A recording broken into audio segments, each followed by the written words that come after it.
Hey loves, welcome back. Today we are going to be doing 2 DIY projects. I get so many requests to do DIYs, but these projects were so easy I almost feel like it wasn't even worth a DIY.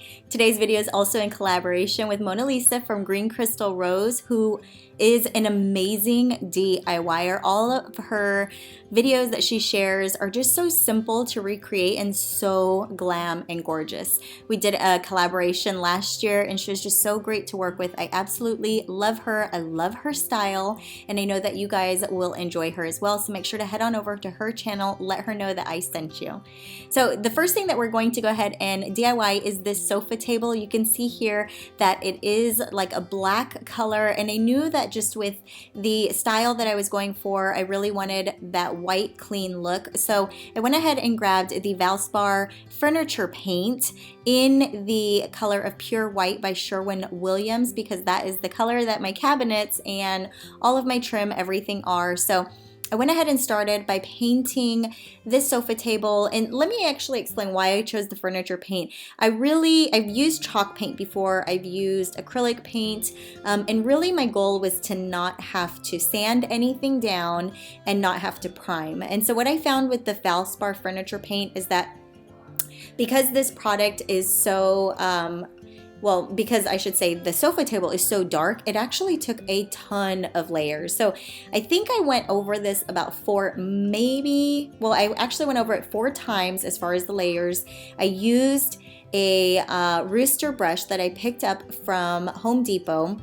I've used brushes before with chalk paint. You can really see the brush strokes, and I'll actually share with you guys the finished product. But I used the brush because there was just so many divots in the sofa table, so I wanted to make sure that I was getting everything covered, and also that I was applying a really good coat to everything. But it actually took about 4 layers which doesn't make me so happy. I wish I had a sprayer, but I mean, to be honest, I really just thought about this kind of last minute as far as changing the color.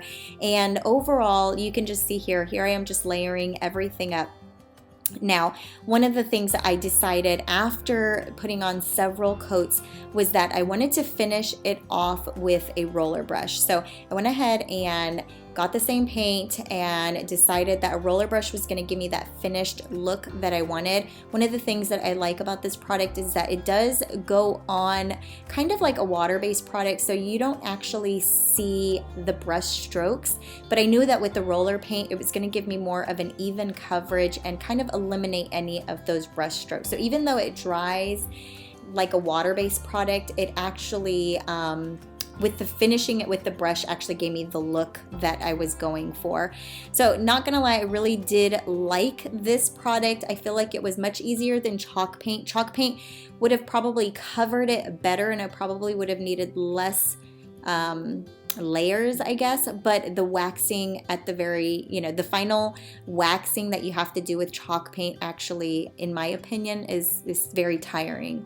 So I actually found these knobs from they're actually leftover cabinet knobs from our kitchen cabinet doors, from some of the doors that we didn't use in my office and in the laundry room, and I went ahead and replaced these knobs from the other ones, and I love the way it looks. I feel like it just brought in a very cohesive flow from my kitchen into this sofa table. So you can actually see that the finished product, here we are seeing that it was black. This was the only time I actually used the sofa table in this room was during the holidays, and here's the finished product. I think it looks amazing. I think that everything just flows very nicely. It's the size sofa table that I wanted, which is why I didn't want to purchase a new one. I love that I added the same knobs from my kitchen, and here you can actually see how the brush strokes look. So this particular piece of furniture actually has that wood grain finish, and I wanted to maintain that and keep that kind of consistently throughout. But you can see that overall it just covered very well, and it's really just doing the trick for what it was that I wanted in this particular space. Now, if you've ever used the Valspar furniture paint, let me know. It does eliminate brush strokes. It doesn't require priming or even sanding. So if you enjoyed it, let me know. I actually thought it was pretty good. Now, the next project is this desk that is in my bedroom, and this is my husband's desk. So you can see here that this is kind of how it looks. As you know, my bedroom does have white furniture, gray headboard, and so I really wanted to bring that same white into this area first. So I decided that I was going to use the Valspar cabinet enamel because I love the way that it looks when you are redoing a kitchen. I feel like it's a very seamless, clean look. So I went ahead and cleaned this particular furniture with some vinegar and water. So 50% vinegar, 50% water, so half and half. That was just to remove any type of dirt and tackiness that this desk had. That's what was recommended if you actually have cabinets, so that's what I did here. I am not gonna lie, I was not impressed with the cabinet enamel. I feel like I probably needed to sand the desk. I feel like I probably also needed to prime it, so a lot more work than what I was really ready to do at the time.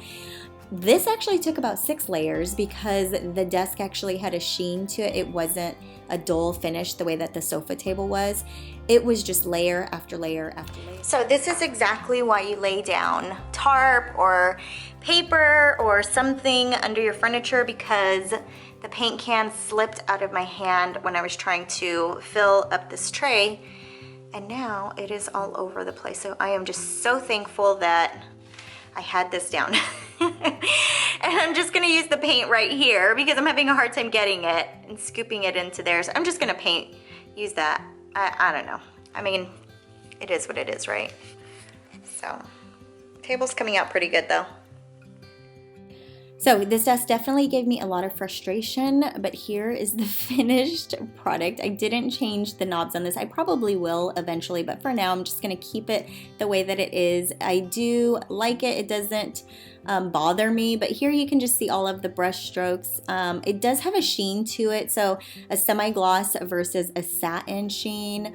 It's gonna do the trick. I was looking for something that was gonna be water resistant, so it is gonna have that water resistance, but you can just see that you can just see all of the strokes. So for what it is, it's a desk that my husband's gonna use, and unless you get up close and personal, you really can't see, I guess, all of those strokes, but it is what it is. And for the most part, again, I am glad that I'm okay with how it looks with the finished product. I'm not going to go back and spend more time sanding it or just doing anything else, but you can see that there is that sheen. There was a good coverage overall. So overall, I am happy with it. I'm sure it works fantastic on cabinets, but I definitely would not recommend redoing any furniture with this one. The cabinet or the Valspar furniture paint was so much better, and after the first 2 coats it just went on really smooth. Like I said, this one took several coats, waiting 4 to 6 hours in between each coat.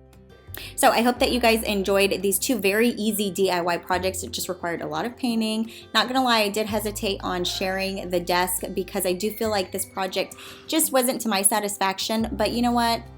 Things like this happen when you try something new. So I figured I would just give you my input on these types of paint. If you have used either of them, please comment below. Let me know what your thoughts are. Don't forget to head on over to Mona Lisa's channel. Let her know that I sent you, and you are going to love her DIY. So as always, thank you guys, and I will see you in the next one.